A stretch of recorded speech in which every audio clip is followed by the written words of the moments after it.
Sou o Dr. Rafa Manzini, cirurgião plástico aqui em São Paulo, focado aí nas cirurgias plásticas do pós-gestacional. Estou aqui hoje com a doutora Bruna Bernert, que compõe, né, Bru? Obrigado por ter aceito o convite. É um prazer. Então, responsável pelo núcleo de cirurgia plástica íntima feminina aqui da clínica, para justamente a gente conversar bastante, porque é uma área de intersecção, né? Os pacientes do pós-gestacional com frequência têm esse tipo de queixa estético-funcional relacionada aos procedimentos, né, de cirurgia plástica íntima.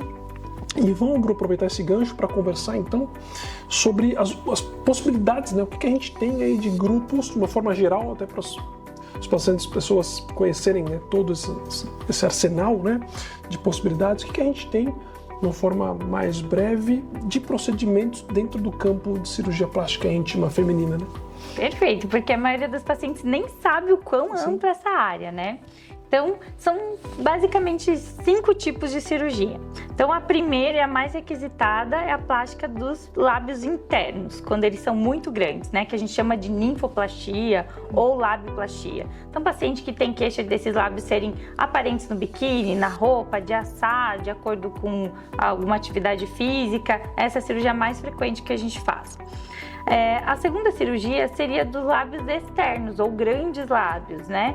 Então, muitas vezes, pós-gestacional, mulheres na menopausa, elas têm uma queixa desses lábios externos ficarem muito flácidos, murchinhos, que a gente pode, a princípio, tratar com enxerto de gordura, em cirurgia, com bioestimuladores no consultório, mas também existe uma cirurgia. Quando esses grandes lábios são muito flácidos, a gente vai ter que tirar de alguma forma ali essa pele em excesso. O terceiro tipo de cirurgia seria relacionado ao clitóris, né? Então, algumas mulheres, por uso hormonal, acabam tendo um crescimento do clitóris. Esse crescimento, quando ele não é tão expressivo, quando o clitóris não é tão largo e a mulher não tem intenção de continuar usando hormônio, às vezes a gente pode resolver com uma clitoropexia, que é trazer esse clitóris ali que está muito para frente, trazer ele para trás e fixar no ossinho aqui do pub. Tá?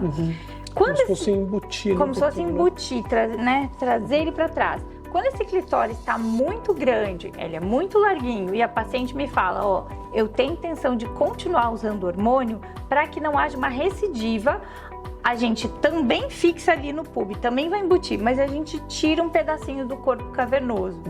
Isso é uma cirurgia bem delicada, mas não há influência na sensibilidade, porque a gente preserva o nervo e os vasos, né, que chegam ali para o clitóris. Uma outra cirurgia também muito frequente é tratar todo o entorno da região íntima. Então, muitas mulheres reclamam, né, de um volume aqui no monte pubiano, no monte de Vênus, né? Então, junto com a cirurgia íntima, a gente limpa essa região. Assim como a gente também enxerta a gordura nos grandes lábios quando eles estão flácidos. Então, esses seriam os principais tipos de procedimentos íntimos. Interessante. E a associação desses procedimentos com outras cirurgias, né? Então, uma lipoescultura, uma cirurgia das mamas, né? Como é que seria em termos de recuperação, de possibilidade de tempo cirúrgico, né? Para contar um pouquinho para as pacientes, acredito que já estão imaginando, né? Porque a gente, toda vez que trabalha algum conteúdo nesse sentido de cirurgia íntima, muitas vezes pacientes que já têm cirurgia marcada, cirurgia mamária, cirurgia, falam, puxa, isso aí me incomoda, é algo que eu nem sabia da possibilidade, ou já pesquisei e deixei para trás. Será que eu consigo aproveitar essa cirurgia, realizar em conjunto, né?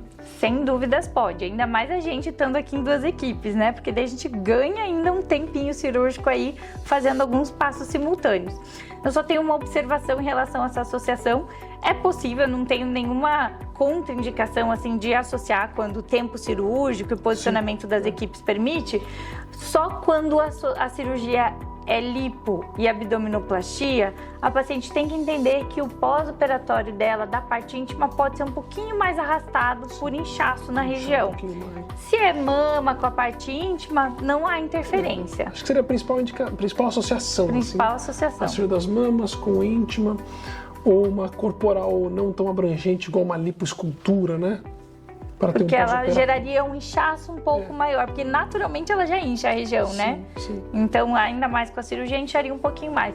Como eu falei, não é uma contraindicação, mas a paciente tem que entender que vai ser um pouquinho mais difícil esse pós. Para balancear ali, né? Pós-operatório, uso da cinta, dreno, vai ter, não vai ter. Exato. Mas legal, uma coisa que muitas vezes a gente consegue, né, associar, né, Bruno? Que legal. Obrigado aí, ótimo. Obrigada eu.